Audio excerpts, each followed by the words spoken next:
Hello, everybody.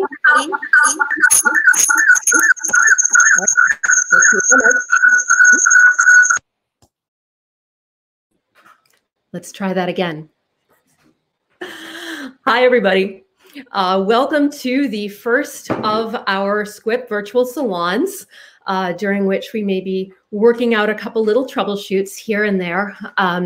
I'm really glad that you have all decided to come and join us and be part of this event. We're really excited about the virtual salons and really, really grateful to this wonderful group of scholars, activists, and good listeners who have come to start us off for this event. So my name's Elizabeth Fine. I'm one of the organizers of the salon, and I'm just going to give a little bit of an introduction to this platform called Crowdcast, which maybe some of us have used before, but some of us haven't.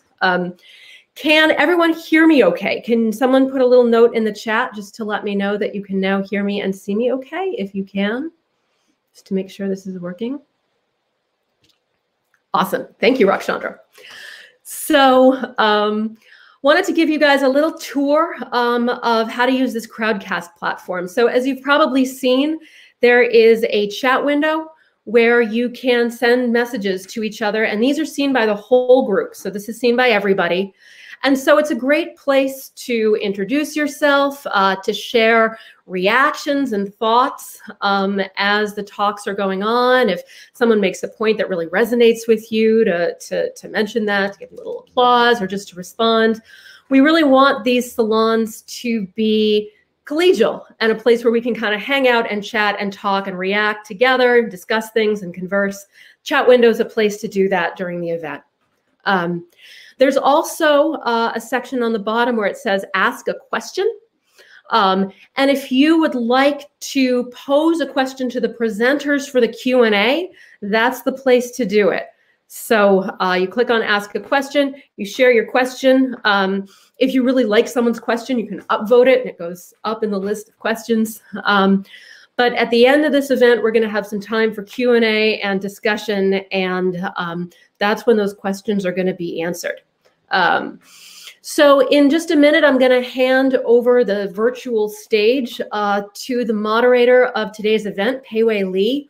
But before I do that, does anybody have any questions or concerns or technical things that are glitchy or anything that you want us to know about? You can put that in the chat window.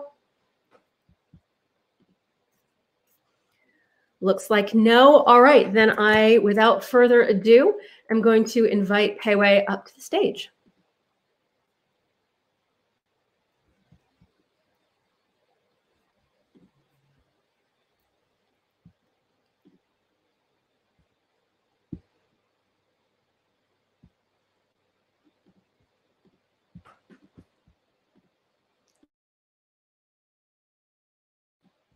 Pei Wei, you're muted. Pei Wei, you're muted. Pei Wei, unmute yourself. We make this fix. Okay, so hi everyone, I'm Pei Wei, and I'm sharing screen with you. Can you see it? Let's see. Hold on. Can you see the screen now? Yes, great. Okay, and everybody hear me okay now? Since somebody, okay, great. Thank you for people in the chat box, and let me know. So yeah, hi everyone. Thanks for tuning in on a Monday evening during a challenging time of the pandemics. We're really excited to kick off the first SQIP virtual salon, a new creative channel for the SQIP communities to stay connected virtually and to learn about each other's work. Now, together with 4 other fellow panelists, whom I'll be introducing momentarily, we'll present our intersecting work related to transnational perspective of the migrant crisis and counter movements of solidarity and resistance. And our work together touch on empirical, theoretical, epistemological, methodological, and policy aspect of the phenomena. And so the panel today will last about 90 minutes, and including 4 presentations. And hopefully we have ample time for a collective discussion and Q&A at the end. Our first presenter is Mary Beth Mercy from Fordham University. Mary Beth is a research fellow at Fordham University Global Healthcare Innovation Management Center. She'll be speaking about the solidarity work of women scholar activists in the past and in the current time on immigration and asylum issues. Our second presenter is Juan Carlos Garcia Rivera, goes by Chaco, a doctoral student in a critical social personality psychology program at the CUNY Graduate Center.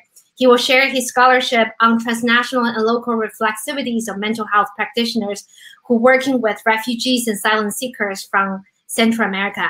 Our third presenter is Andreas Juarez Mendoza, a doctoral student in urban education, also at CUNY Graduate Center. She'll be sharing both her theorizing activism work related to naming injustice, theorizing dehumanization, and locating liberation in reflexive ways. And our last presentation will be shared by two co-presenters, my dear colleague Rakshana Saling and myself. Both of us are teaching in Lesley University in the Counseling and Psychology Division. We'll be sharing an empirical study that we co-engaged, which focus on a transnational perspective on bearing witnesses of migration crisis and understanding liberatory solidarity. We really hope to create opportunity to dialogue with our audience. So please feel free to use the ask question function located at the bottom of the screen to cast a question and using the chat function to express your thoughts and reaction and communicating with each other. We'll tend to a question after all the presentations are finished and using those questions as a starting point of our discussion. And of course, you're always welcome to ask questions later during the Q&A and discussion period as well. And so here are some intersection of the themes that you may notice across the 4 presentations. They're iterated in similar and different contexts and entry points. But without further ado, let's turn to our first presenter, Dr. Mary Beth Morrissey.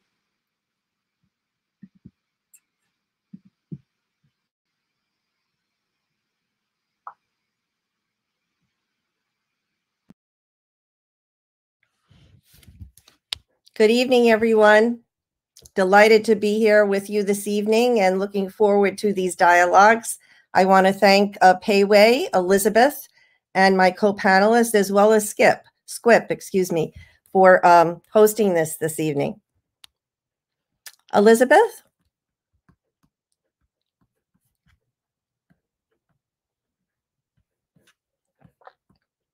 Thank you, Elizabeth. So my focus this evening will be the global migration crisis, relieving suffering, building solidarity, and with a particular focus on inter and transdisciplinary collaborations. Next slide. We'll talk a little bit about, of course, reflexivity and fostering ethical awareness. I will also try to connect the migration crisis to the larger context of climate change and global inequalities, talk a little bit about my own critical theorizing as well as human rights work, and try to do a little envisioning with you about what activism looks like on the ground. And I think the best part of my talk this evening will be minding history and sharing with you some of my work with activists in SQIP and other APA divisions, as well as those on whose shoulders we build. Next slide. So a few words about my positionality and reflexivity.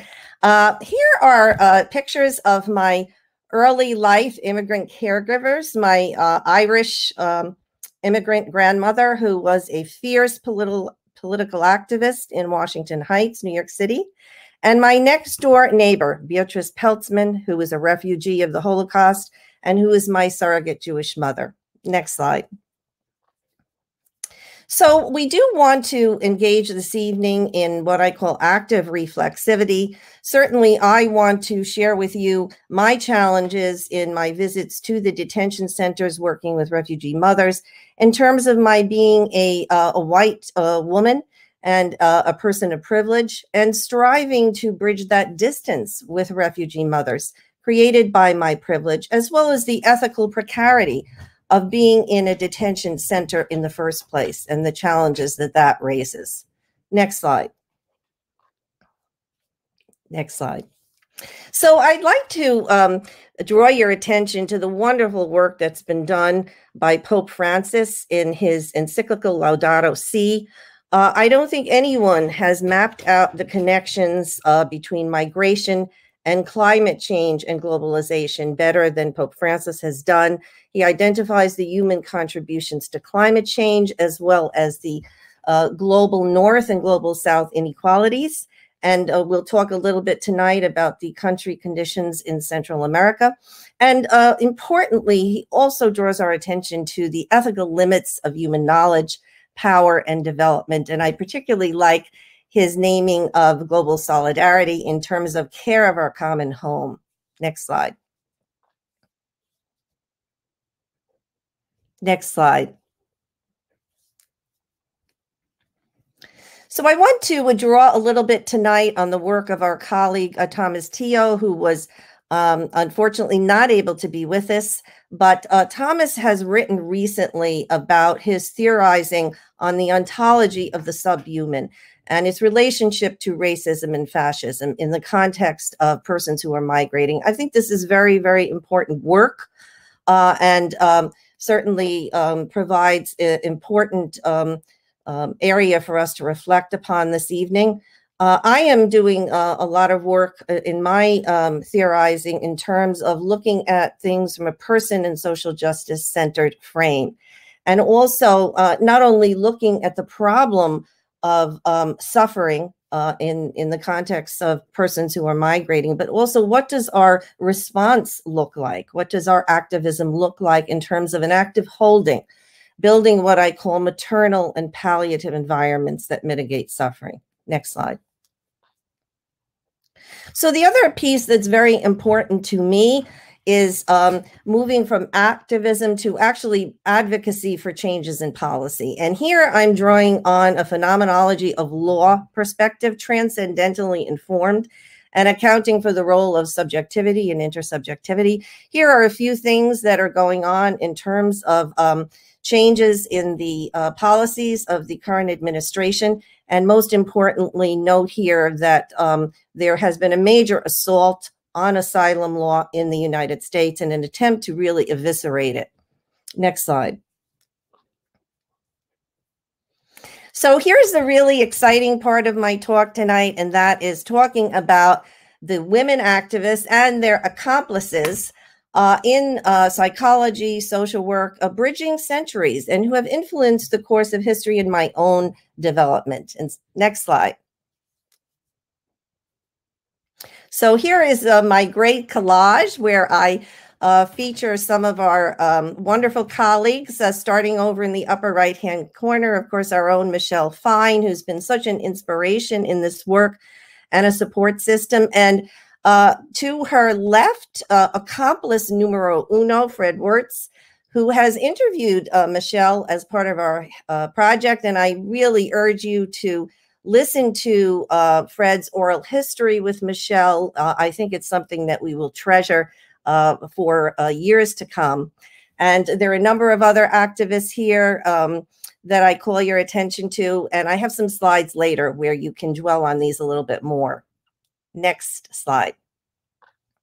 Next slide. So I'm going to talk now about our APA Codepar project, in which SQIP has had a very central role. And here again, I want to thank Michelle Fine and Ann Galetta in particular for all the work they did with Division 24 and many of the other divisions participating in this project in really conceptualizing what the project would be. Next slide.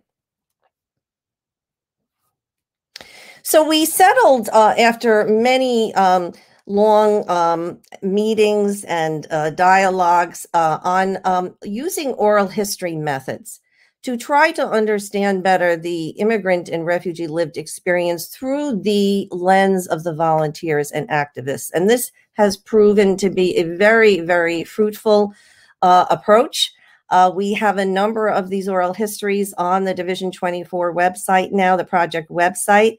And I'm going to talk a little bit about a couple of oral histories. I'll show you excerpts from them, and also talk about how this is relevant to my work in the detention centers. Next slide. So I have made 2-week-long visits to a detention center in southern Texas, 1 week in November 2017, and then more recently in November 2019 under the aegis of the project. And the work that I do with Fordham Law School, Feerick Center for Social Justice, and the CARA Pro Bono Project is work with refugee mothers seeking asylum who are coming through the Northern Triangle and Mexico. And I, as a volunteer pro bono attorney, am providing legal services in preparing the mothers for their credible fear hearings, which is the first step in the asylum process. So I'm going to share a couple of experiences with you that, again, I hope will help give you a sense of what this detention center experience is for the refugee mothers through the eyes of the volunteer. Next slide. So a little bit about the environment, which is you've probably read about in reports in the media, but I will share with you this evening that it's much worse than anything you have read, really characterized by conditions of fear and surveillance. The mothers and children who accompany them are really exhibiting high distress. The children, many of them are sick and crying. And ICE has a very heavy-handed presence in the common room where we gather.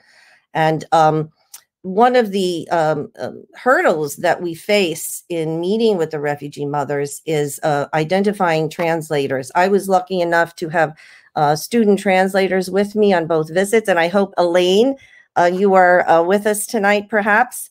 But let's go to the next slide, and I'll share a little bit more about this with you. So here's an excerpt from one of the oral histories done by Sarah Kamen's students at Wesleyan University. And I'll just read you a couple of snippets here because I think this testimony is very powerful. I feel like awful doesn't really capture it, just basically hell on earth. And then dropping down a little bit. So they're just sitting there idle for the whole day, and then they go back to their holding spaces or cells. I don't know what they call them, cages really. And they just don't know why they're there or what's going to happen to them. And it's just awful. And when you see them, you have this feeling that you're never going to see them again. And I don't even know what happens to them. It's just this awful. It's awful, awful. Next slide.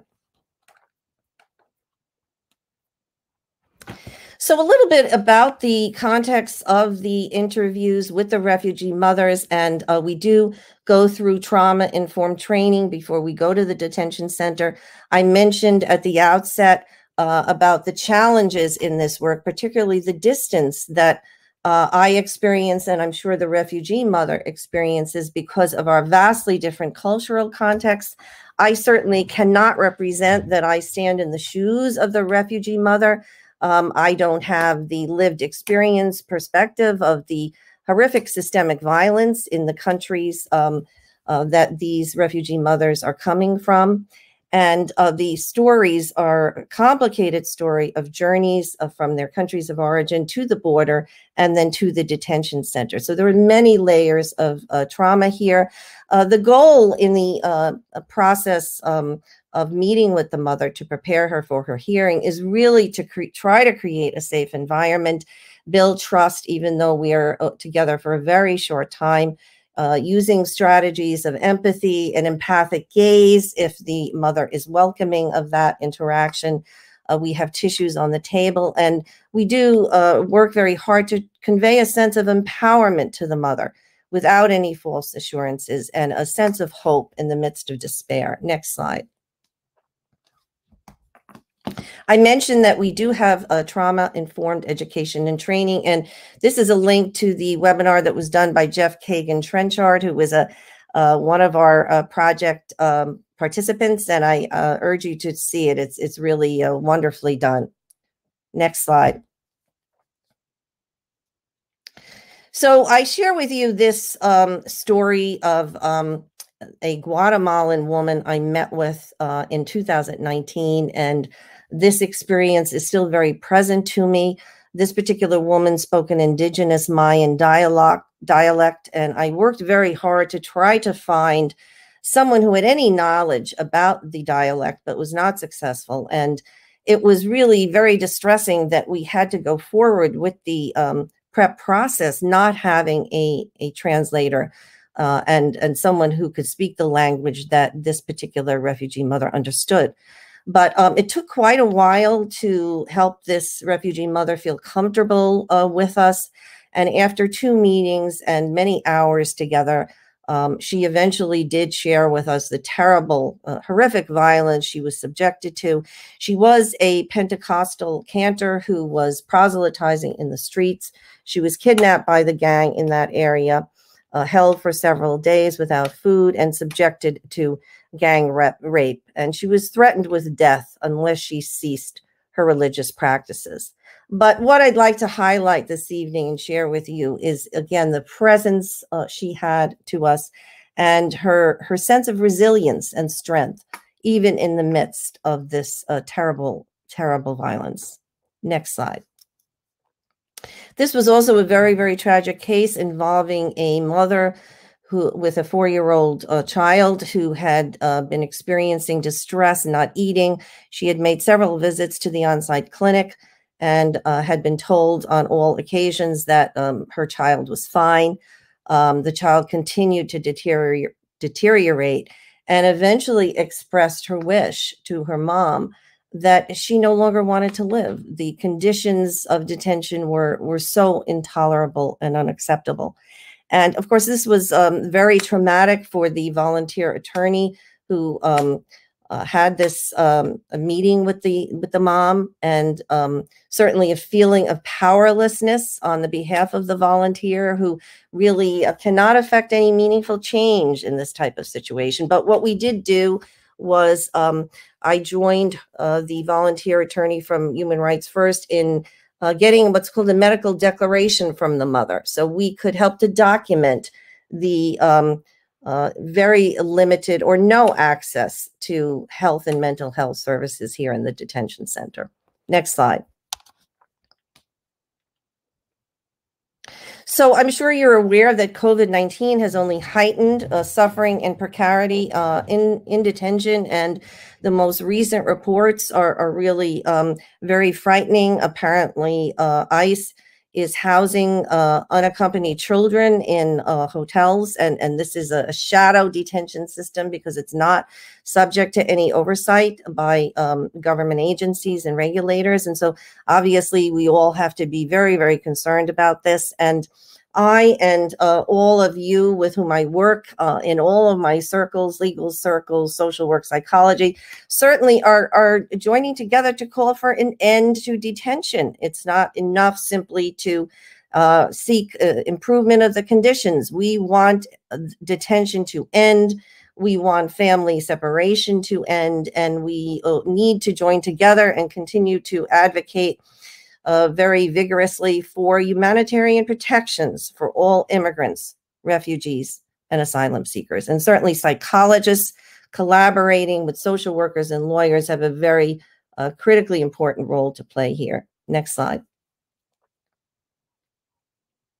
So moving forward, again, I urge you to join in our movement. I know many of you are involved with our projects already, but we need to certainly build out and work in even broader circles and networks, advocating for radical policy changes. And in the spirit of my Irish grandmother, who was such a fierce political activist, and also in the words of Thomas Teo, who says that empathy is not enough, we need to really advocate for policy changes that ensure compassionate care for all persons migrating and coming into the United States. And in my own work in the healthcare arena, I argue for ensuring at least an ethical minimum of palliative care to mitigate suffering in building palliative maternal environments. So finally concluding, I share with you that we are all one family. I look forward to our work together. There are some questions on that final slide that perhaps we can take up in dialogues. And Elizabeth, if you would just run through some of the slides at the end here of our activists. these are many who have been working with us that I, again, thank and acknowledge. And there, of course, is our Michelle Fine and a quote from Michelle's oral history. And you can just run through our Dilly group. Jen Ayala, who at St. Peter's and received the Quaranta Social Justice Award last year. There's my mom, who was a social work pioneer and who has had a major influence on my work. Jane Addams, Dorothy Height, and Mary Church Terrell. So thank you so much for your attention, and I look forward to our dialogues later this evening.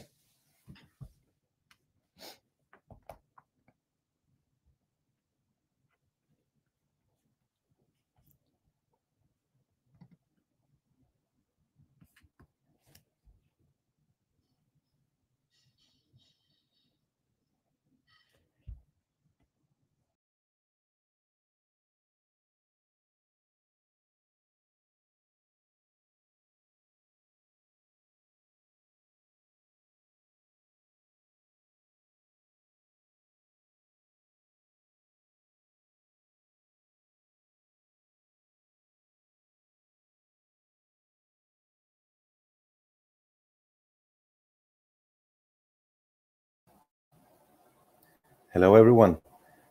Yeah, perfect. Can you all hear me and see me? Perfect. Well, thank you very much, Mary Beth. I'm going to start sharing my presentation.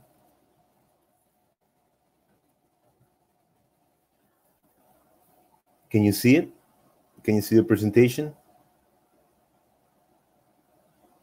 Perfect. Thank you very much. Thank you, everyone, for this opportunity.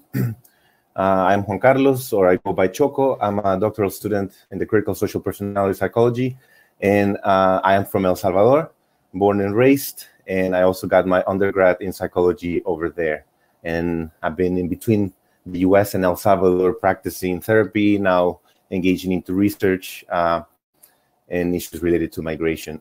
So I'm going to talk today about psychologists' reflexivities across borders. And in summary, I'm going to share today my research process. I am in the beginning stages still. I haven't done the field work yet. So I'm going to search the research process where I'm at right now with an emphasis on the impact of transnational context in researchers' reflexivity, because the issues related to migration have to do with a transnational context. And how does that impact in the way I'm thinking and reflecting about the research process? So to ground, I would like to start saying the words around reflexivity that helped me to launch this presentation, which is the construct of reflexivity is considered to be central to understanding, interpreting, and negotiating the interactional context within which researcher and participant subjectivities are performed. Reflexivity is predicated on the view that human beings are embedded in a complex web of proximate and distal social relations. So I'm very interested in taking all these aspects of understanding, interpreting, and negotiating, which to me have to do with the theoretical framework, the methods, the analysis, and the relationality with the participants in this case. And we have to think about, and I would like to think about reflexivity as something that is embedded in the complex web of distal and relations and social relations that we have. And how does this impact the research? So, and how does this apply to my specific research right now, which is the ethical values and dilemmas faced by mental health practitioners working with refugees and asylum seekers from El Salvador, which is a country from Central America. So I'm thinking, how does reflexivity look like in a transnational research? And on the left, we have the fundamental and basic questions for the research, for any research process. And on the right, I'm asking, what should be considered when responding to these fundamental questions in a transnational research process? How do you respond to the what? Where is the where in a transnational research process, or something that has to do with transnational issues? What's the why and the what for of the research when you're working in that type of context? So I'm going to be responding to these questions on the left, on the next slides, and how they look like right now. The WHO. The WHO in this case for me are the mental health practitioners who are based in El Salvador or the United States, meaning they are helping and working with refugees and asylum seekers from El Salvador, and those who are based in El Salvador are helping and supporting and accompanying people who have been who have gone through forced displacement, and they're helping them to leave El Salvador. And those mental health practitioners based in the US are working with those who are trying to come in the United States. So you have two different positionalities in places from which mental health practitioners are working with in a transnational issue. Also, the who and the what for of this research.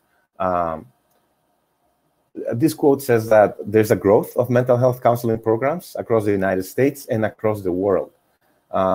It's important and critical that these training programs prepare students to competently and ethically address and respond to the needs of forced migrants around the world, just as there are ethical guidelines and best practices for other issues such as suicide, drug abuse, domestic violence. They're also calling these authors in a recent article to also start dedicating time to develop competent and ethically approaches to address the needs of forced migrants. The when in this research, I thought about this before COVID, but how does it look like now during COVID? What are the challenges, and how has the mental health field working with refugees and asylum seekers have been changed and shifted during these times? But also the when of during which US and El Salvador administration, what's going to be the difference of what are the questions that I'm going to be asking if I do the field work before the elections in the US or after? And also when in the regional and global politics, what's going on? Now the where in this research. The where is in El Salvador and the United States. Of course, the journeys of immigrants go through Mexico, go through Guatemala, Honduras, but in this case, I'm focusing on these two. And in the map, you can see that we're very close. We're neighbors. There's a metaphor that Central America is like the backyard. Latin America is like the backyard of the United States.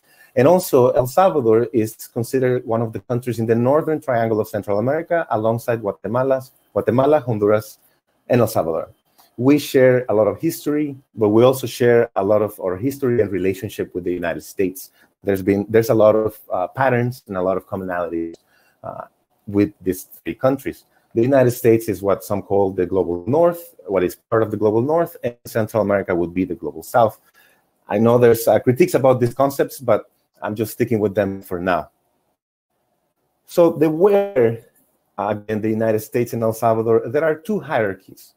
One is geopolitical, and the other one is epistemological and professional. This is in the field of psychology. And Ignacio Martín Baró, he did, in my opinion, in this phrase, a summary of these two hierarchies. And he says in 85 that the case of El Salvador is paradigmatic, but not exceptional. And he says Costa Rica, El Salvador, and Honduras can only interpret the song composed in Washington using instruments made in Washington and satisfying the tastes of Washington. This means not just on a political level, but also on an epistemological level. So it's not only that our politicians in El Salvador have to do and are forced to do what Washington says in terms of policies, in terms of solution to social problems, in terms of economic policies, migration policies, security policies, but also psychologists have now learned and look up to the United States. Psychologists from El Salvador look up to the United States also to learn the song composed there. What are the instruments in the field of psychology that are used, and how can we satisfy the taste of Washington in terms of psychology, which would be what are the tastes of the APA, what are the tastes of the hegemonic practices in science. So I'm going to speak now about the geopolitical hierarchy. And on the left, you see a list. This is a huge topic by itself, and we have so much time. So I would just like to give an overview But this is important, right? Again, because this is the where and the when, and this is part of the transnational context of the research. So on the left, you have the policies from the US towards Central America in the last 100 years.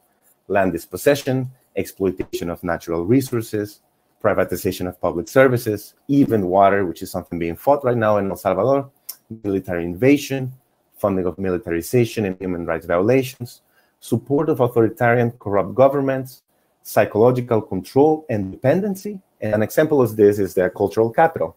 So on the photo of the right, you see, this is a photo of me and my brother.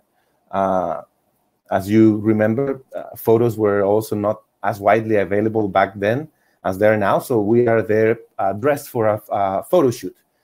And we were dressed up. And we were dressed up, you know, with Disney on the shirts, and our shorts were Popeye. This is what it means to look up, you know, this is what it means to depend. This is what it means to be the backyard.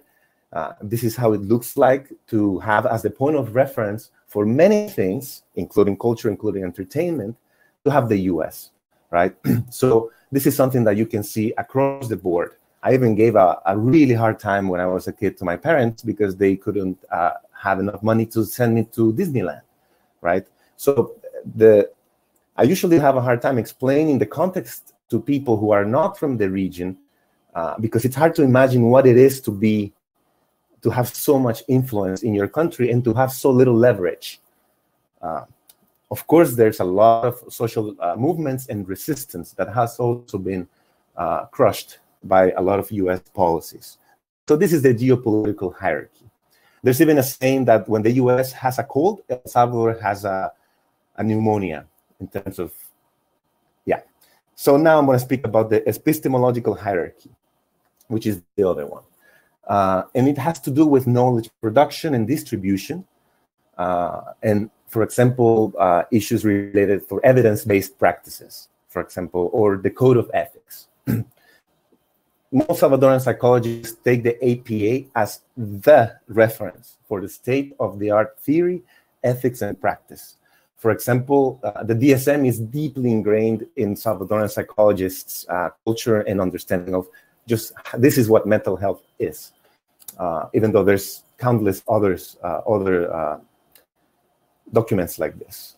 Also, the theories and practices in psychology are exported by the US and imported by El Salvador without a critical lens. It's just kind of like a copy-paste. And there's also prestige associated to studying abroad. And here I am, right, coming from El Salvador to present at the APA, right, in English. So there is this prestige associated with this.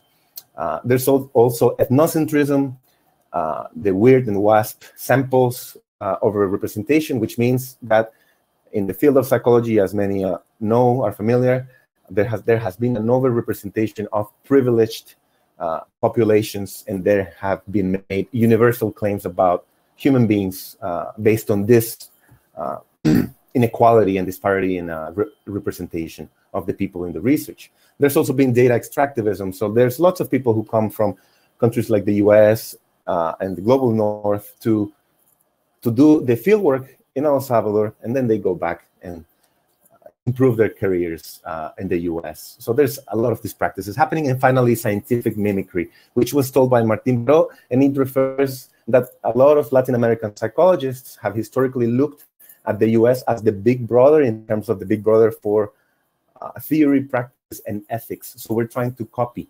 So if we do the same methods, the same ontologies, the same epistemologies than the US, then it's going to be science. That's the type of thinking that there is there. So then you have epistemological exploitation. And what usually takes place in the global south are the data collection and the implementation or utilization of the knowledge produced. However, there's other important parts of the knowledge production process that remain in the hands of researchers from north-oriented academic institutions. So the wall between the US and the global south is for people, but also for knowledge. And this is very important for me as I think about reflexivity then, coming back to reflexivity in this research process, given that we have this overview of a transnational context in the issues that I'm interested in working with, these are the questions that come up after I do this, after I look at the context. How does the transnational context of my research influence the theoretical frameworks, methods, and analysis? What are my positionalities, and how might they influence a transnational research process? Who am I in this research? And what does that mean to the participants? And also, we're going to be talking about with therapists about other people who are not in the room. So that's another component to have to consider. Then what reflexivities should be considered when conducting the research process about transnational issues in psychology? How can I resist reproducing the hierarchies explained above? If psychology has often served US foreign policy to create conditions that create refugees, how can it challenge it? And finally, how does transnational research participate or resist imperialist, extractive, and exploitative knowledge-making practices? Well, thank you very much. This is where my presentation ends, and I would like to invite the next person, who is Andrea, who's going to be presenting. Thank you very much.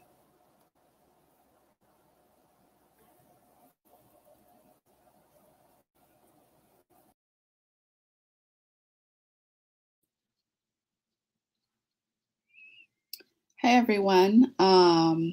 Thank you for coming to the talk. Good evening to those of you on the East Coast, and good afternoon to those of you joining from the West Coast and other places. Today, I will be presenting on organizer-activist praxis, my experience as a translator in a detention center, and also doing some theorizing around social exclusion around Central American immigrants in detention. Next slide. I want to begin here with a poem. I am a poet, an artist. I make collages. I bring that work into my research. Formally, been doing organizing work for about 20 plus years. So I want to begin here. I am the daughter of a painter and a dancer born in the midst of war between kin. Taken from my grandmother's hands, handed across invisible lines, I must have vowed then to denounce every border that exists to separate, to sever love and life. Undocumented in the gilded city by the bay, where revolutions were first imagined on murals and ushered in on lowriders on Friday nights. What else is there for a poet to do than make theory of my flesh and bear my heartstrings to be woven into bridges that span beyond borders? I use Gloria Anzaldua's autohistoria teoria concept to ground my work in my lived experience. This presentation illustrates how the process of social exclusion and dehumanization unfold toward the disposability of specific groups, in this case, Central American immigrants. While understanding the importance of naming exclusion, I also hold a critique of inclusion into settler colonial societies that inherently rely on disposability and othering as cultural foundations from which liberation is never truly attainable.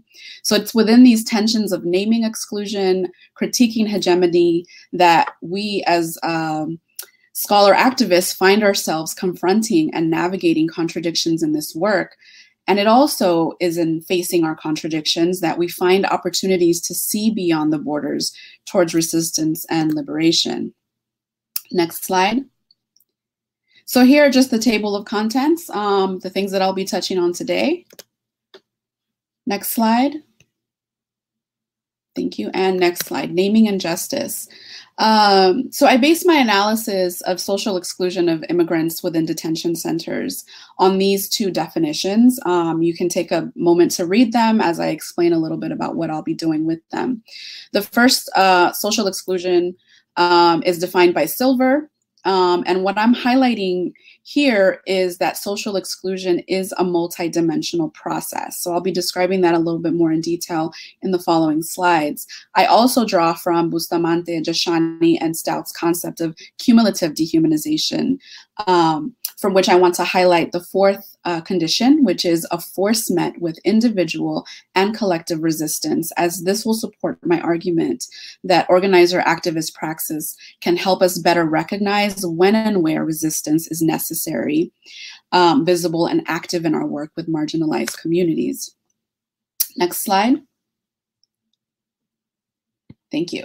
So theorizing the process. So this is the layout of how I've described this in my paper. And I begin with Bourdieu, who argues that symbolic power is a cyclical process of legitimation.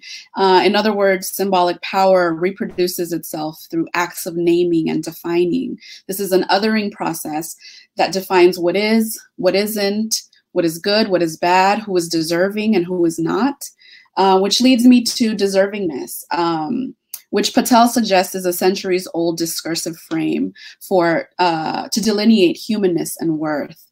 One such narrative is that of the good versus bad immigrant, as illustrated through political and cultural discourse surrounding Dreamers and the Dream Act, where the innocence of children is exploited and pitted against their own parents' quote-unquote bad moral character for overstaying visas or entering the country without documentation. Disposability in terms of, according to Membe, the state sovereignty is expressed not only over people's lives, but through control over their deaths as well. Disposing of people is justified through things like war, counterterrorism, to eliminate the threat of invasion of some enemy, the ever-shifting other. And we see that in the disaster and doom narratives, which have been used in political and media discourse about immigrants. We hear things like swarms of people or swarms of immigrants and waves of immigrants being used to describe immigrants and refugees seeking asylum. Therefore, in order for the state to control life and death, states of exception, according to Agamben, must be created for the other to be made disposable. And then finally, I touch on citizenship, which Bosniak writes, to describe a set of social practices in the language of citizenship serves to legitimize them and grant them recognition as politically consequential, while to refuse them the designation is to deny them that recognition. And here, returning to Bourdieu's concept of naming as a practice of definition leading to social exclusion, we see how law as an institution renders itself a legitimizing authority by wielding the power over the naming of citizens, which is naming of people who are allowed to exist. And to this, Kuntin adds, if citizenship is key to legitimation and immigration gatekeepers link citizenship inextricably to the nation state, then to practice denationalized forms of citizenship is to risk being defined as illegitimate, as disposable. Following slide, please. Central American exclusion. So here, a focus on detention allows me to zero in on a particularly heinous form of social exclusion as a result of culminating dehumanization and disposability factors. I describe social exclusion within detention centers in three ways: exclusion from participation in social and political life, exclusion from accessing services and resources, and exclusion from the right to life, which I define as the right to life sustaining conditions, including freedom of movement, and the right to life enhancing opportunities, which is migration. Next slide. So Central Americans have been part of migration patterns for over 100 years. And for example, by 1950, Central Americans actually outnumbered Mexicans in San Francisco, California. But the literature is sparse in documenting these patterns. And the reason I highlight this, because what's important to understand here is that this also means the erasure of many indigenous peoples' migrations, which are tied to environmental and political factors brought on by imperialism. Secondly, the largest migration from Central America to the US occurred in and after 1980 at the height of US-funded civil wars in El Salvador and Guatemala. And despite these social and political realities, asylum and refugee status was granted in less than 3% of cases to Central Americans. And we're seeing similar patterns today. And finally, another example here is in 2019 and early 2020, across various detention centers, detainees have participated in hunger strikes to protest the conditions, lack of resources, and indefinite incarceration. And in many cases, strikers were force-fed by ICE agents in clear violation of medical ethics and the rights to political expression and bodily autonomy. Next slide.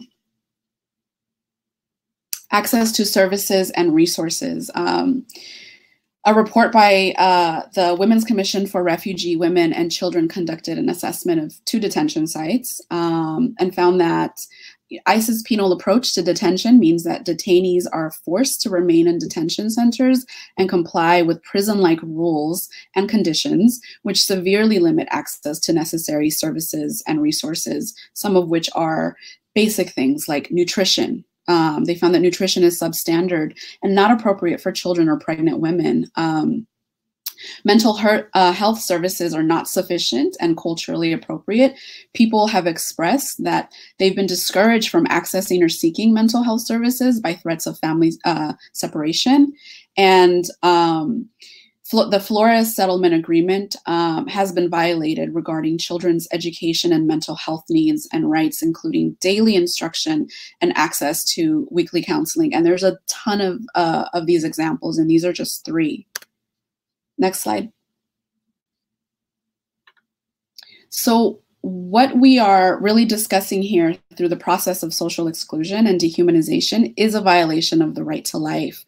Through the process of social exclusion and cumulative dehumanization, we see how language is weaponized to otherize people. Then the rhetoric of disaster and doom is used to describe Central American immigrants, asylum seekers, and refugees. And under these conditions, notions of deservingness are activated, and distinctions between good immigrants and bad immigrants are made so that negotiations about disposability are possible. Citizenship and documentation can be leveraged to draw legal lines between existence and non-existence. We should wonder where the criminalization of migration ends and why freedom of movement is so threatening to the state.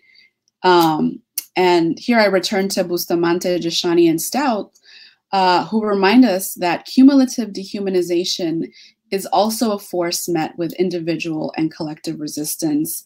And I ask, what are our responsibilities in disrupting that process? Next slide.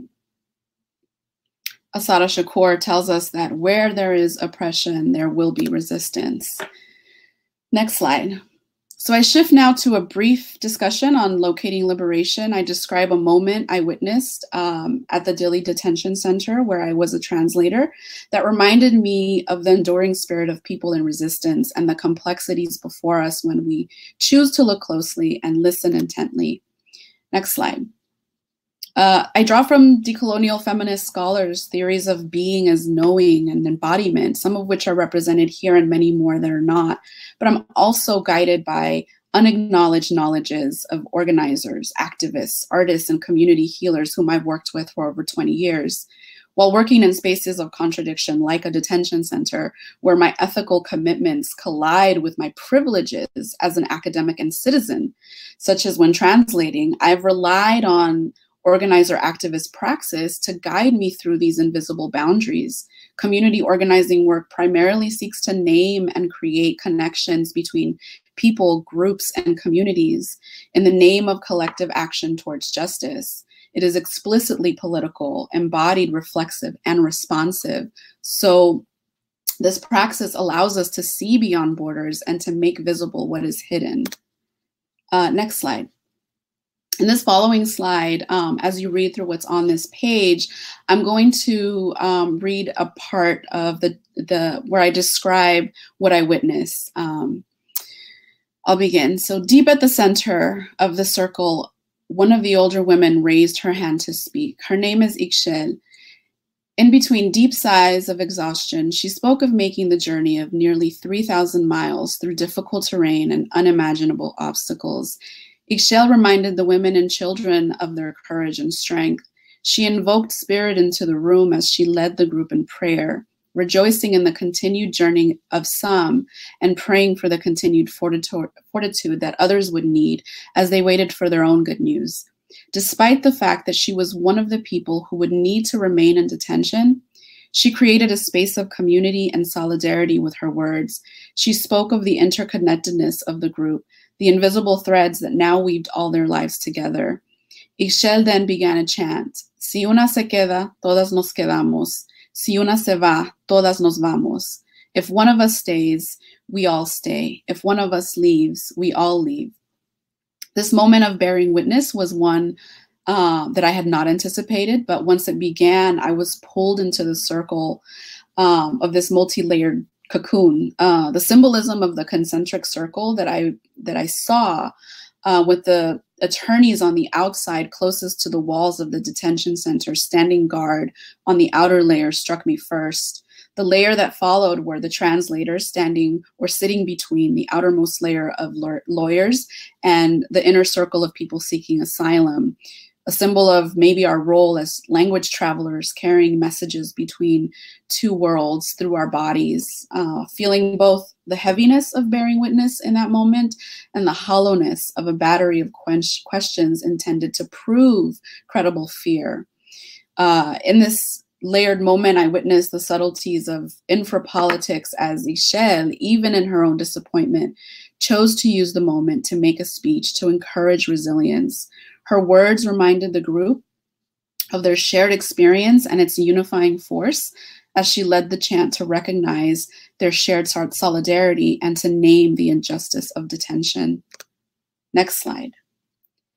So I want to conclude my presentation in the spirit of solidarity with a personal call to action here. Next slide. And I will just prompt a few questions here for you to consider. The relationship between non-extractive solidarity and reflexivity is critical to ensuring we remain connected to the people in movements and not simply to the idea of solidarity. Reflexivity is about holding internal bridges so that we remain in constant connection and conversation with ourselves, our ideas, our beliefs, our emotions, and what we say and do. Reflexivity is not just a positionality statement, it's a deep commitment to centering relationality. So this question, who are you in this work? And where does it live in your body? Next slide. How is this research or work responsive? And how does it disrupt the exclusion process? Next slide. Where are the forces of individual and collective resistance uplifted in your research and work so that we're not doing extractive or damage-centered research? And finally, last slide. How does your work and research move beyond borders? Next slide. And that's my presentation. Thank you.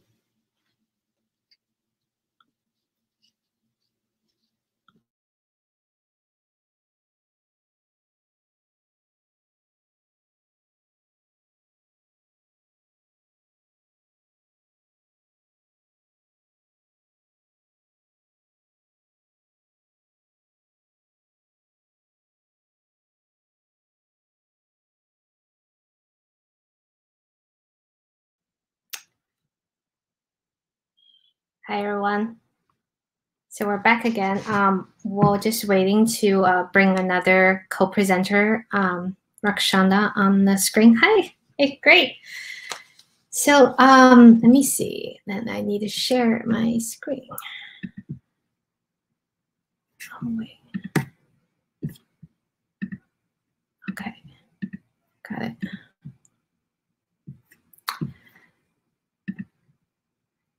Can everybody see it?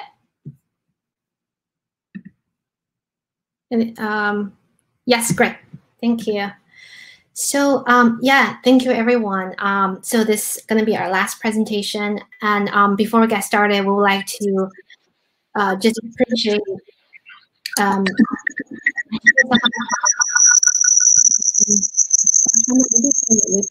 see if that helps. Okay, now I think it's better. Yeah, so before we get started, I just want to acknowledge appreciating being part of being part of a research collective and of the larger project Codapart, as Mary Beth was mentioning earlier, and with the support of the SQIP community. And also appreciate the fundings we got from Lansing University's the faculty development grant to make this work possible. And we will also like to take a moment to reflect how we enter this topic and this project. Regarding my own positionality, when I first reflect, the gravity went to my experiences as immigrant from China. But besides the usual bureaucracies of U.S. Department of Homeland Security, I never had to navigate life-threatening border crossing, detention, or live in fear due to an undocumented status. So I think my identity as an immigrant shouldn't be a membership card to claim my solidarity with the issue we study here.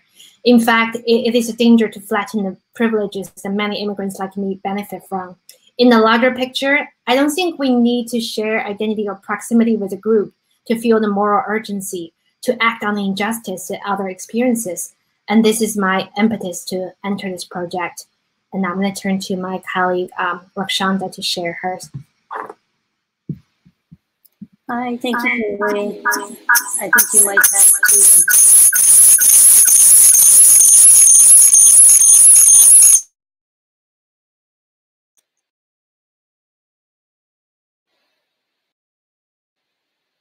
Okay, maybe it's better now. Pei, are you muted? Yes, I'm muted. Okay.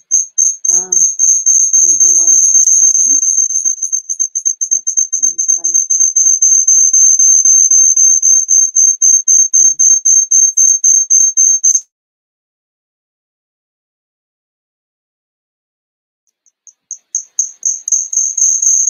Causing a lot of echo for some reason.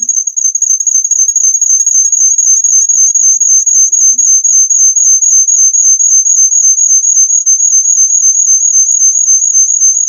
Okay.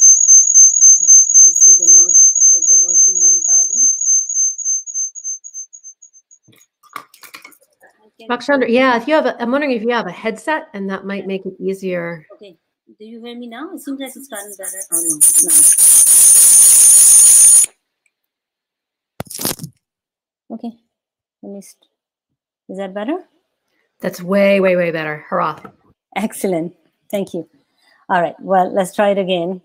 Thank you, Pei Wei, and hi to everyone. As to what forms the foundation of my interest in this topic, while the various intersections of my own positionality, including being an immigrant with from a land with deep wounds of previous colonization, certainly cannot be separated from what undoubtedly informs my perspective on my many geopolitical struggles. However, as I reflect on what truly drives me to be involved and stand in solidarity with grassroots movements like these, it is to be part of a collective and community, one that is engaged in resistance and dismantling of inhuman systems that inflict immense pain and suffering, and to be part of a struggle for liberation and justice that leads to collective transformation through holding oneself and each other accountable. I just have to say that I'm hearing the echo of myself quite a bit, so I don't know. Are you guys hearing it okay? You sound good. You sound good. Yeah, okay, so so when I put this in, I hear an echo of myself. So I'm hearing myself with a lag. Okay, so that makes it difficult, but I don't know what to do. Okay, all right, well, we'll start, but just so you know, it's not quite working right. So if there's anything that can be done on your end, that would be great, because it's really annoying to have your own sound come in every 2 minutes. Would it be, do you need to have the headphones in while you're talking? Could you take the headphones out and just talk into the mic? Oh, that's a good idea.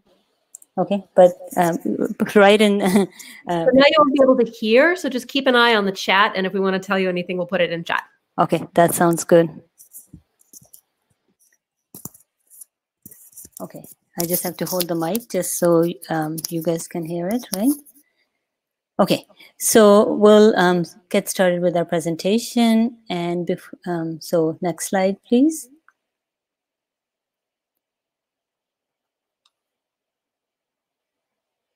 Okay, so we want to start with describing the multifocal impetus for our project of bearing witness.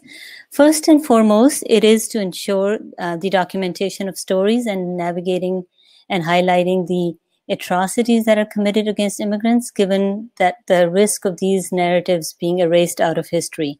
Historically, the erasure of stories and perspectives of those targeted is the first step in the genocidal threat to the existence of people. Combined with the invisibility of the experiences and stories by them, the denial of these atrocities is further emboldened by propagating myths that negate the existence of people on the very lands. We hear this in the colonial settler myths of the discovery of the Americas by Columbus, or the myth of the land without the people in Palestine. So we chose to document these narratives through the eyes of those who have unique and diverse vantage points, ranging from legal advocacy, community organizing, and activism. Next slide, please. Okay. We also explored organizers and activists' navigation of the complex realities of the systems they interface with and the ethical and moral dilemmas they face to gain an understanding of the considerations and challenges that as you enter these struggles. Next slide. Another goal was to engage in a transnational perspective and framework to fully comprehend the phenomena and patterns of migration. While migration has always been a part of human experience and the range of reasons for migrations are diverse, any discussion of the current dehumanizing conditions and criminalization would be grossly inaccurate and misleading without us connecting it to the global, political, historical roots of these crises. Not only that it's critical for comprehensive understanding, but also because of its ongoing relevance. As articulated by Faulkner, the past is never dead, it's not even past. So it's very connected to what we see today. Therefore, without a critical analysis of the role of historical and ongoing forms of direct and indirect colonialism, imperialism, Western militarism that has resulted in the theft of lands, resources, as well as the role of global capitalist and neoliberal penetrations and their need for cheap and exploited labor, which are responsible for the destruction of the infrastructure of nations in the global south, and also in collaboration with frequent overthrowing of democratically elected governments, installation and support of Western agenda-friendly dictatorial regimes that control and repress their own people and make living impossible, which we heard some of the impact of that in the earlier presentations by my co-panelists in terms of how it robs people of their own sovereignty and self-determination. So it would be unethical to engage in solidarity work on the issue of immigration from these regions without understanding the complex context of migration. Next slide, please. Actually, it was the previous slide, sorry. In addition to the connections to the historical, economic, and political contributions that we've talked about, the analysis must also include the role of white supremacy, given the racialized nature of vilifying migration from black and brown bodies from black and brown nations. This, of course, parallels the disproportionately racialized devastation by COVID-19, almost always intersecting with socioeconomic disparities. So now it's the next slide. So to engage in such an analysis, we employed the conceptualization that have been provided by critical decolonial feminist transnational theorists, emphasizing the structural and intersectional power systems that legalize and institutionalize state violence and often rely on a range of strategies to justify these forms of state violence. These range from the white supremacist ideologies of manifest destiny, civilizing the uncivilized narrative, the white man's burden narrative, all the way to the use of liberal, gendered, and queered rhetoric that uses, such as the use of saving women and LGBT people in these nations, and those narratives that ultimately succeed in garnering the support of the liberals, including liberal feminists. So I would now turn it over to Pei Wei to discuss some specifics of our project. Thank you, Shanda. With this context and framework that Shanda introduced, and here are 3 main questions. What are activists and community organizers' accounts of witnessing the realities of lived experiences of the immigrants? Pei Wei, you're mute. Oh. Maybe it's no, it's okay. You just don't have your headphone in. Oh, yeah. That's right. I think that, Shanda, you need to put your headphone on. Okay. So, and how do they navigate ethical complexity and moral complexity and dilemmas in their work? And how do they understand and navigate the notion of solidarity? So, overall, the study is guided by a critical quality methodology with an emphasis on oral history. And we try to channel Paulo Freire's conscientization or critical conscience raising. So 2 of us decided to experiment with a co-researcher dialogic approach to conduct all interviews together and debrief right after each interview. This process has generated more space for critical reflexivity in our collaboration and facilitated ongoing analysis and theorizing. So far, we have interviewed 18 participants, and we're in the process to complete a few more. Our participant consists of a mix of people of color and white grassroots organizers, activists, scholar activists, and lawyers. Interviews are done both in person and virtually. A few interviews were done after the pandemics. And besides thematic analysis, we carry out reconstructive analysis, try to capture the background, the norm, and structures for our system analysis. So we haven't completely finished our data analysis yet, but preliminary findings cluster around 4 themes. The conditions on the ground, and participants' own structural and historical analysis of immigration and how they connect us with larger anti-oppression struggles, and how participants in their capacities navigate the complexity and challenges. Sometimes it's contradiction and paradoxes in their work. And lastly, how they understand and act on the notion of solidarity. Our participants share a range of rich and lived accounts of what they witness at the border, and their experiences, migrants and asylum seekers' experiences at the other side of the border before they're forced into migration or after they're being deported. And they also articulate firsthand observations with a broken legal system and policies in the US, and in their role as volunteer translators, legal aides for credible fear tests, lawyers and eyewitnesses at immigration courts, and more. Some also share what they learn about what happens in detention, and as Maribeth, some of the narratives she shared earlier, and after detention, as well as ISIS surveillance and assault that inflict on ongoing trauma on immigration communities. And we don't have time to give a more adequate report on those accounts, but here are a few highlights. So Allison, a law student and organizer who worked closely with migrants and asylum seekers, described this scene in the midst of pandemics. So I'm gonna read, it's just deeper levels of indignity and disenfranchisement than we thought were even possible, which is so unbelievable of a statement because it was already so horrific. Talking to people inside who are detained, who don't have soul, who are trans being held in the wrong units, is just a complete rejection of acknowledging somebody's humanity on any level. You call different immigration courts and different detention centers, no one has any idea what's happening. There's no PPEs in there for the guards or the migrants, and the bond hearings where you can waive presence are canceled through April, with which make no sense because we're trying to get people out to quarantine and then release them, especially people with pre-existing medical conditions. And Miguel, an organizer, described the impossible in-between place that migrants have to navigate at the border. What people don't know is that living between the border means that you live in a very marginalized space, and often a tiny space physically, because there is a border, like the border wall, and then like a mile later, there's a checkpoint. You have these checkpoints as miles go out further and further. If you live in one of the border towns and you're undocumented, that means you're gonna live the rest of your life between a wall and a checkpoint. And Daniel, a doctoral student and activist, told us experiences of retornados that he worked with in El Salvador. Retornados means the return as a more dignified term than the deported. Isolation and loneliness, people who already had their families, many in the US. And so a lot of them, these retornados, they didn't have a lot of to come back to. I know what the jokes about retornados are. I know the conversations. I know that if you go to another place, you're gonna pick up the accent. But for us, it's like, oh, you're not Salvadoran now.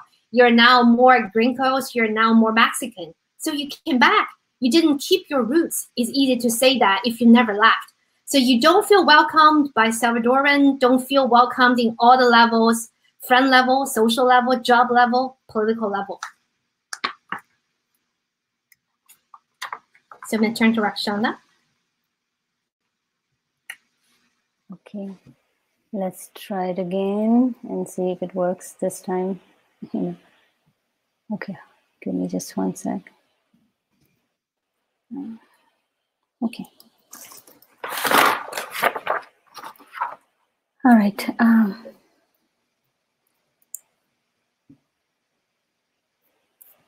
Just a second.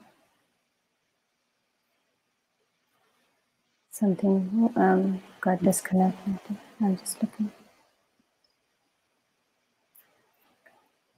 Okay, so talking about our second theme, as you can see that our participants conceptualize the roots of the crisis within a structural, political, and historical framework. As you may note, these parallel our introductory frameworks. Since these were elaborated on earlier, I would not repeat them, but would encourage you to note that these shared conceptualizations, the one sub-theme that's, there's a lot of shared conceptualization, but there's one sub-theme that was not discussed earlier. So I will mention that a little bit, which is the role of academia in propagating and reproducing oppressive narratives and conditions. The following excerpts from our participants will show you some of the specifics of these themes appearing in their narrative. So next slide, please.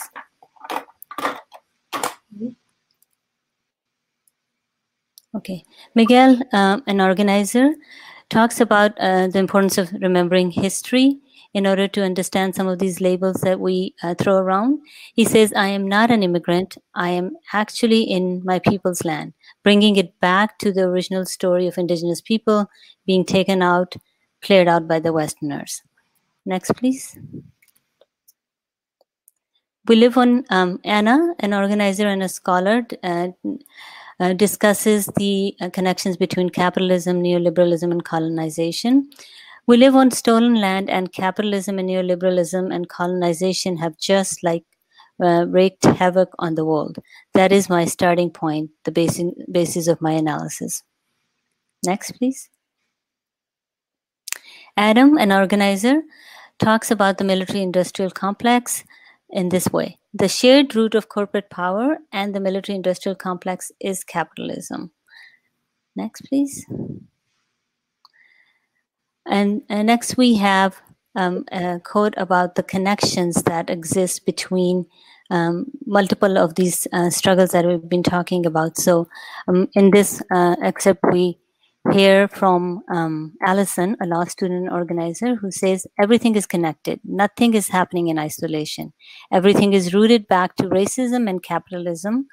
Even the labor question with undocumented people. I really feel in my heart that we don't legalize people or provide them with pathways to legal status because we enjoy not paying them anything and not extending public services to them. As a capitalist nation, that's one example of one of the issues that's connected to the bigger picture. Or the same thing, it's interesting reading all of these. Oh, sorry, I'm going to skip. I'm reading from the original code, so I'm going to skip to the part here. The law hides so much racial and economic discrimination. The criminal procedure cases where the cops are blatantly racially profiling people, but it would have been extremely hard to prove disparate racial impact. What are you going to present as evidence? The cops' inner thoughts? So I just think the entire system is designed to protect criminal wealth holders and white men and women, and it manifests in everything. The next quote is from Juan, an activist and scholar who addresses the issue of the academy being a vector where a lot of these ideas are propagated and produced, and how it is a microcosm of the society. I think that our predominantly white faculty have a privilege that they are navigating systems that look like them, support their positionality in the world, and uphold them. They see themselves in history. They see themselves as the victor. They see themselves as the good people that civilized the savage world, the brown and black people of the world. And that is in the DNA of academia. It is in the DNA of science and medicine. So when they interface with those systems almost hold them up as good people. And they operate in the world that way. You have all seen white faculty members talk with so much conviction and so much, kind of proof that their positionality in the world is just positionality, and that they're progressive and they're really good. All right, I'm going to now pass it back to Pei Wei. Yeah, thank you. So in the next scene, the participants are share their own journey to their critical awareness of those issues and how they become committed to this line of work. And many participants voice their own ongoing contradictions and moral agents, facing unbearable suffering, dehumanization, and the work that is never done on the one hand, and working with burnouts and self-preservation and a deeper acceptance of the limitation in order to keep going on the other hand. Many also voice troubling power dynamics embedded in the movement itself, in organizing and activism efforts. We can only highlight a few examples here. Allison shared with us a challenge she feels, tremendous anger and frustration over ignorance, but also try to recognize what she needs to strive for. I isolate between wanting to slap people and wanting to walk with people, because I think the latter is really what's needed. I want to get back to a place where I feel more inner peace, because I don't want to burn out. I would love to be happy in life, and also a place of peace where I can bring more people into the work with compassion and not just on people. Daniel also shared how she tried to navigate the ongoing dilemma, not try to take myself too seriously. And I'm doing my part. I'll do what I can. When you fight, you have hope. But at the same time, I don't see myself engaging in this work completely hopeful. I'm not going to bullshit myself. So my solution is I'm just going to fight hopelessness. Miguel, grassroots organizer, shared his observation. Organizations stick to the work that pays. And one example, the comprehensive immigration reform, that was a whole bunch of grassroots organizations tell the bigger organizations that's just not what they wanted. But the bigger organizations still did what for it, because that's what was being funded. In organizing, there's some organizers who think organizing is about campaigns. And there's a difference, because organizing is really about creating a new world. It's about creating a culture of a community. This culture only arrives when you invest in creating this relationship with other people. Yeah, so back to you, Marshall. Okay. So our fourth and last theme brings us to how our participants understand the notion and practice of solidarity. They reflected and shared perspectives ranging from the definition of solidarity and how-tos of solidarity, how-tos of showing up for solidarity. They also discussed theirs and others' motivation for solidarity work as critical to one's understanding, and also solidarity as praxis. We'll share some of the excerpts that reflect these perspectives and share these thoughts. So if you would share the next one. So Allison, a law student and an organizer, in her understanding of one's role in solidarity, talks about it this way. So on a base level, not coming into other people's colonizing and not coming into other people to colonize organizing spaces, uplifting voices of the actual people who are being oppressed, and using whatever platform I have to elevate those narratives. It is really hard to think about solidarity in a legal context, because power dynamics is so extreme. So I'm just trying to figure out that out. Be within the system, but trying to manipulate the system. Next, please.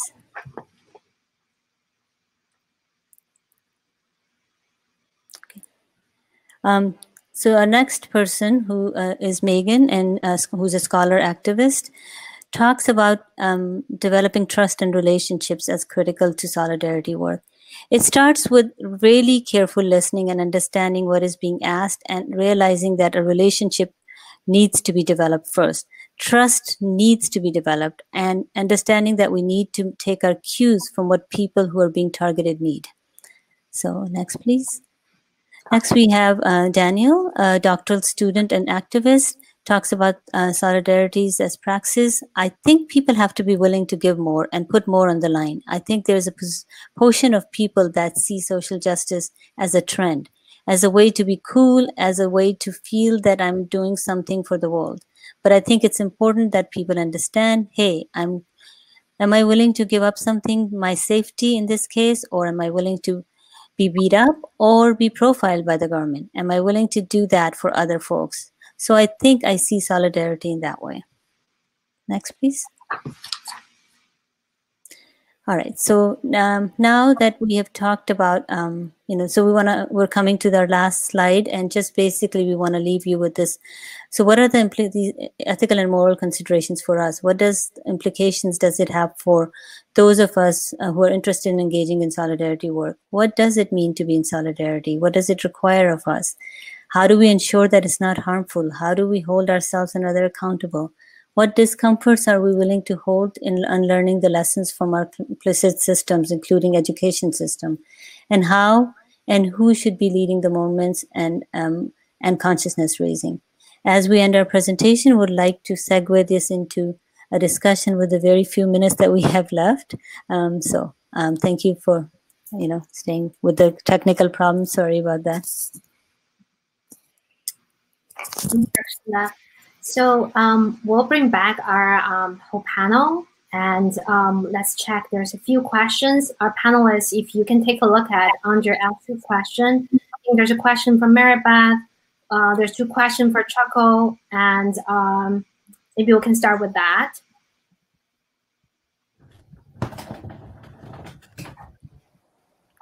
So the question for Maribeth is, the powerlessness of the migrant mothers you interview is profound. Many of your conspirators and collaborators themselves must have also felt powerlessness.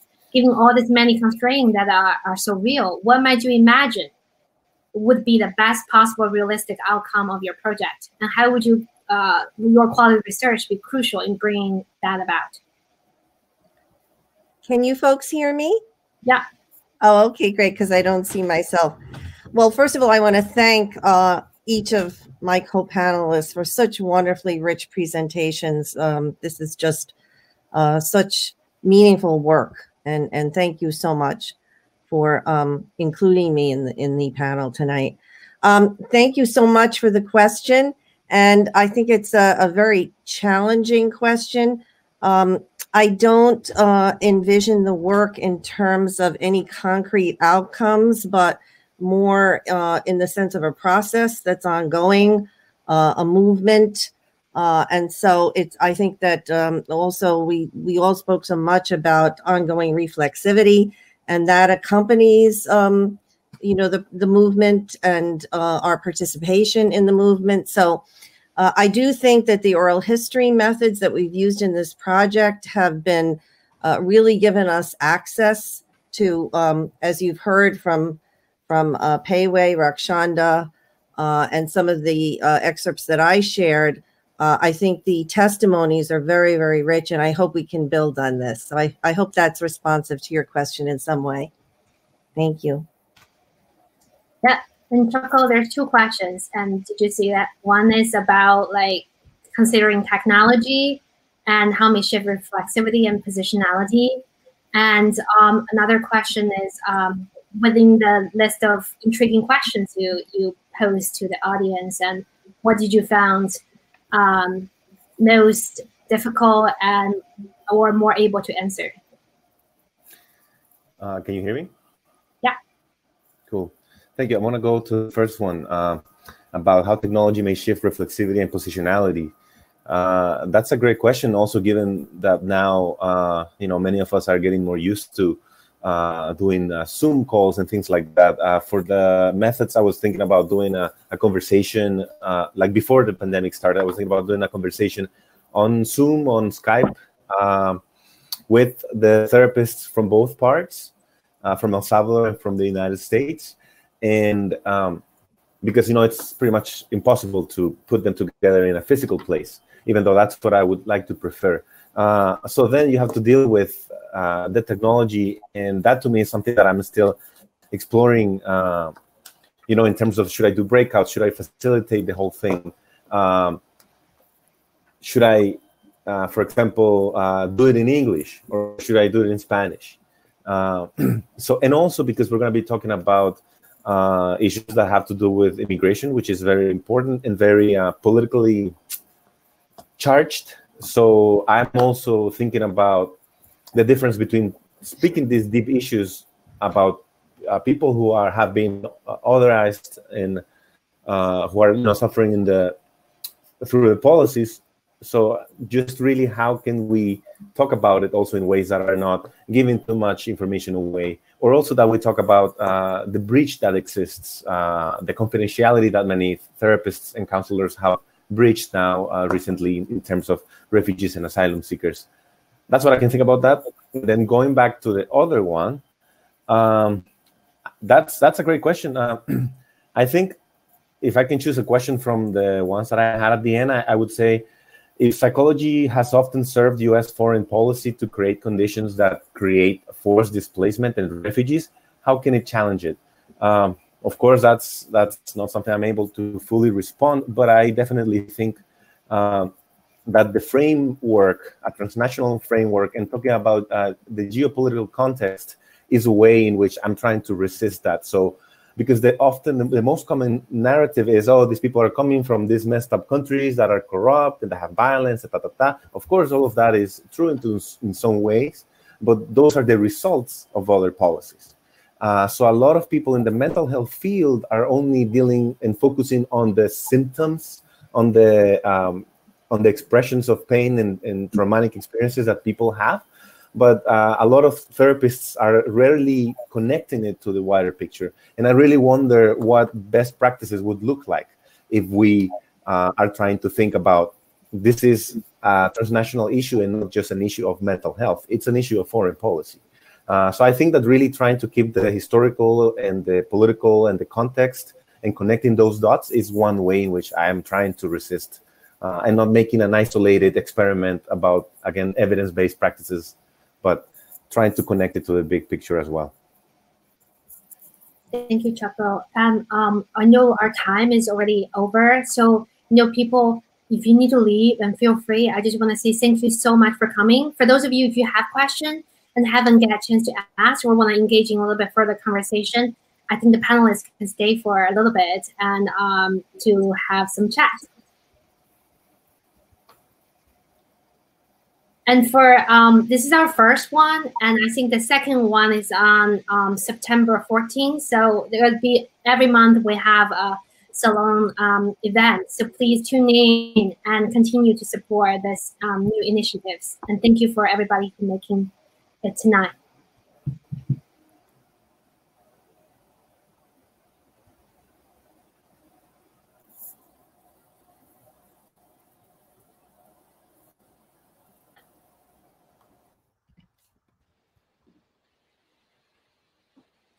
Seems like David is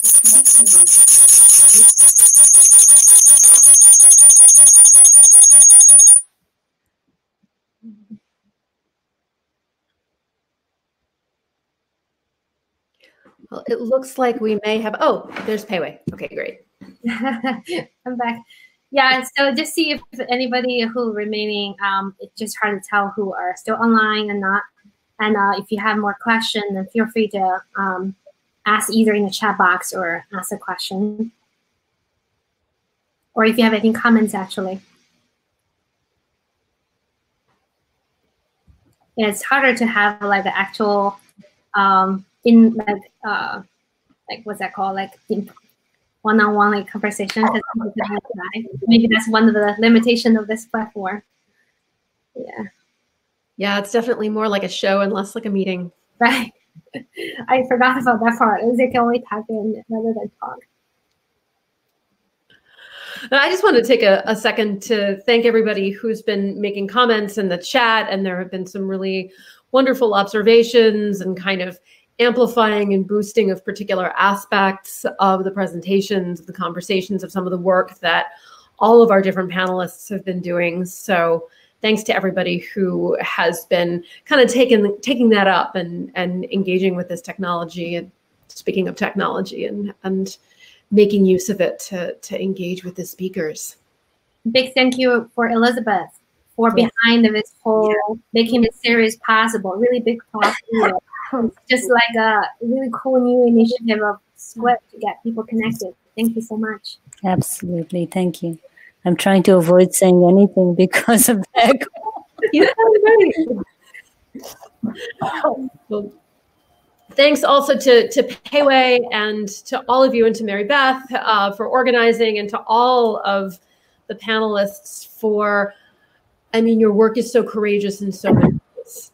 It's courageous in terms of the work that you're doing, the places that you're going, the questions that you're asking, the things that you're allowing yourself to feel and inviting other people to feel. And it was also very courageous of you all to go first and be our first SQIP virtual salon and deal with all of the sort of teching and troubleshooting. So, so much gratitude and appreciation to all of you. Thank you, Elizabeth. And just one uplifting that, particularly Andrea and Chuckle.